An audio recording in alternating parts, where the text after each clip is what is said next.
Je voudrais dire merci à Freddy Moulongo pour son formidable article qui date de 2017, relatant le rôle qu'a joué l'ancien directeur du cabinet du feu maréchal Mobutu, Barthélemy Bisengimana, sur l'introduction des Tutsis rwandais dans le cercle restreint du pouvoir, mais surtout sur l'acquisition en masse de la nationalité zaïroise à travers une loi dite loi Bisengimana.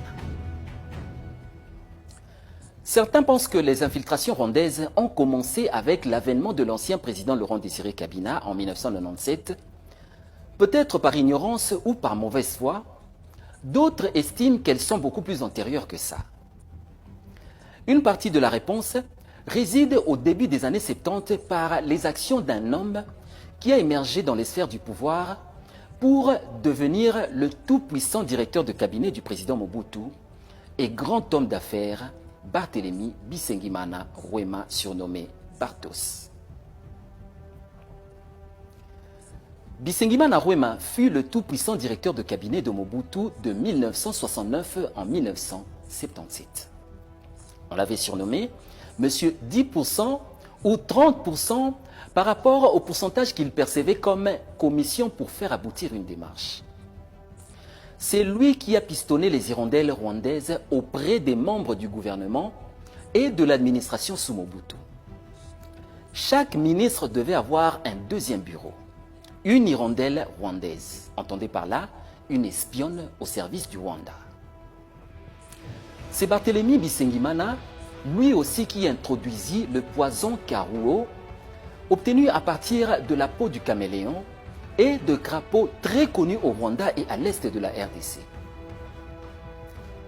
Barthélemy Bisengimana était né à Siangungu, ville située au sud-est du Rwanda, à la pointe du sud du lac Kivu, à la frontière avec la ville de Bukavu en République démocratique du Congo. Il avait étudié à l'école secondaire du cercle scolaire de Butare. Il fut lauréat scientifique en 1956. Brillant étudiant, il termina ses études d'ingénieur civil et électricien du département de l'électricité à la faculté polytechnique de l'université de Kinshasa. Il a été le premier Africain à être promu ingénieur civique et électricien, et ce, en 1961. Bisengimana avait été associé à la conquête du pouvoir de Mobutu. Selon les témoignages d'Anissé Kashamura, pendant le gouvernement du commissaire général en septembre 1960, Mobutu et Victor Ndaka, alors patron de la sécurité, se rendirent à Bukavu accompagnés de Bisengimana. D'après certaines sources, c'est lui qui coupera le courant le 1er janvier 1961 à Bukavu afin de permettre à Mobutu et à Ndaka de capturer leurs adversaires.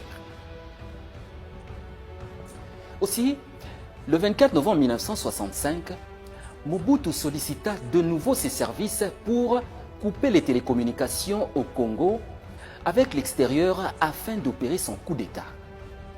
Dès l'avènement au pouvoir du président Mobutu, Bisengimana fut nommé fin novembre 1965 conseiller à la présidence.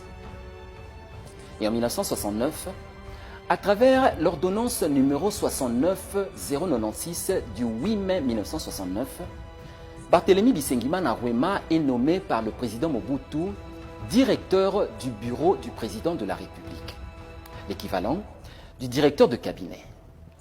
À ce titre, il avait la charge de coordonner toutes les activités politiques et administratives du président Mobutu. On dit même que c'est lui qui nommait les PDG et les administrateurs délégués des entreprises publiques. Lors du combat du siècle opposant Mohamed Ali et Georges Foreman en 1974, c'est à lui que le président Mobutu confie la charge de conduire les grands travaux de construction, réhabilitation des infrastructures devant accueillir la rencontre. À l'époque, être directeur de cabinet du président de la République n'était rien d'autre qu'être son conseiller juridique et coordonner la politique et l'administration. Bisengimana concevait les études, faisait la coordination technique et était en liaison avec toutes les institutions de la République. Assister le président de la République dans l'exercice de ses fonctions aurait permis aux Tutsi-Rwandais de s'occuper des nominations des PDG, des administrateurs délégués, administrateurs, directeurs de tous les mandataires des entreprises étatiques. Tout le monde était sous ses pieds. Il dirigea le cabinet de Mobutu de mai 1969 en février 1977 jusqu'à ce qu'il soit remplacé par José Patrick Nimimaïdi Kangimbi comme directeur de cabinet du président Mobutu. De par sa position, il a eu le génie de créer plusieurs sociétés dont Groupe Rwasiko, Nyamilina et Brasimba qu'il a récupéré lors de la zaïrianisation. Il avait vite compris qu'il fallait qu'il se crée un empire économique. C'est alors qu'il s'est mis à pistonner ces gars qui lui devaient tout. Vers les années 70, il créait l'entreprise La Micro-Informatique.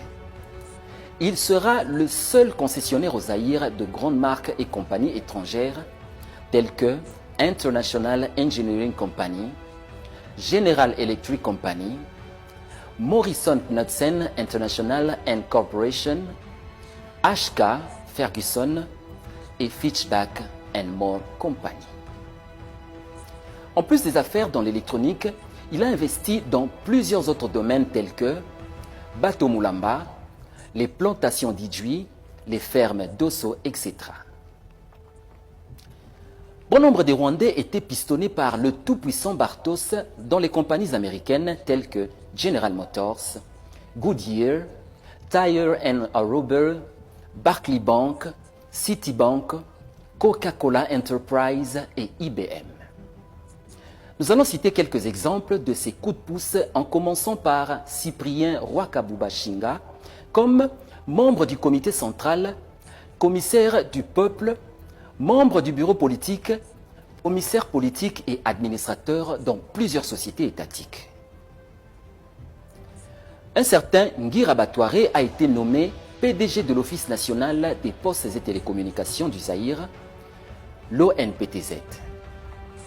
Monsieur Gaonga fut ADG de la société d'exploitation pétrolière Zaïre CEP.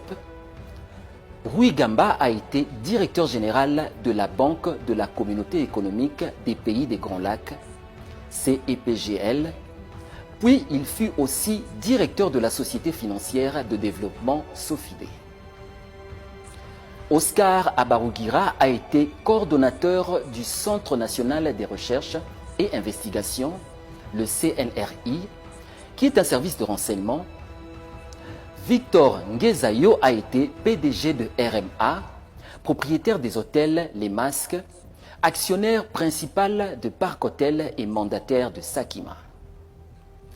Taboura Sebirezi fut un homme d'affaires du secteur de transport maritime, du fret et conteneurs.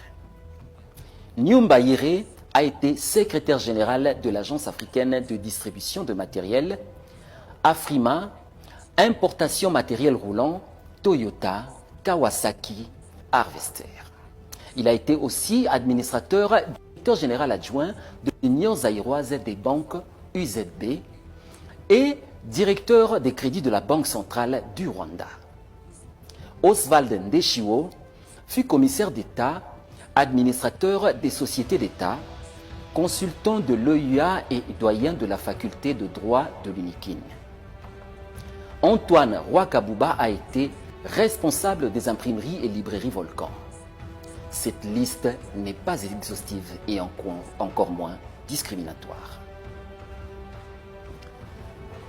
Voilà la première partie de ce que nous pouvons vous dire à propos de Rwema Bisengimana Bartos.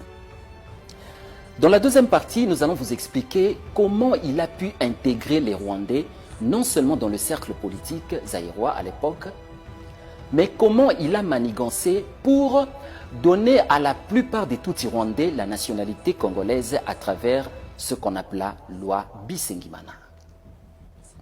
Merci de nous suivre jusque-là et soyez patients pour la deuxième partie qui sera encore beaucoup plus révélateur par rapport à la première. Merci de nous suivre et on se retrouve bientôt pour la deuxième partie de votre émission.